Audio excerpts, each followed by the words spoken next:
Science question आहे. प्रश्न क्रमांक आहे पहिला, फुफ्फुसामध्ये वायूची देवाणघेवाण कोठे होते? तर ब्रोंकसमध्ये फुफ्फुसाच्या वायूची देवाणघेवाण होते. प्रश्न आहे 2, सजीव पेशीमध्ये ऊर्जा कोणत्या स्वरूपात साठवली जाते? तर ती एटीपीच्या स्वरूपात साठवली जाते. प्रश्न आहे 3, वनस्पतीमध्ये पाणी कोणत्या ऊतीद्वारे पाणी वाहून नेले जाते? तर झायलमद्वारे, झायलम. प्रश्न क्रमांक आहे 4, वनस्पतीमध्ये अन्न कोण वाहून नेते? तर फ्लोएम हे अन्न वाहून नेते वनस्पतीमध्ये. प्रश्न 5, पचन संस्थेतील सर्वात लांब अवयव कोणता आहे? तर आतडे हे पचन संस्थेतील सर्वात लांब अवयव आहे. प्रश्न क्रमांक आहे 6, मानवी शरीरातील सर्वात जास्त पचन कोठे होते? तर लहान आतड्यामध्ये होते, लहान आतडे.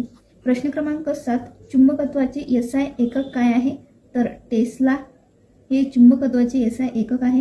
प्रश्न क्रमांक 8, मेंदूला कोणता भाग संतुलन आणि समन्वय नियंत्रित करतो? तर सेरेब्रम हे मेंदूला संतुलन आणि समन्वय नियंत्रित करतो. प्रश्न क्रमांक आहे 9, हरितगृह वायूचा प्राथमिक घटक कोणता वायू मानला जातो? तर CO2 म्हणजेच कार्बन डायऑक्साईड हा हरितगृह वायूचा प्राथमिक घटक म्हणून मानला जातो. हे होते सायन्सचे क्वेश्चन.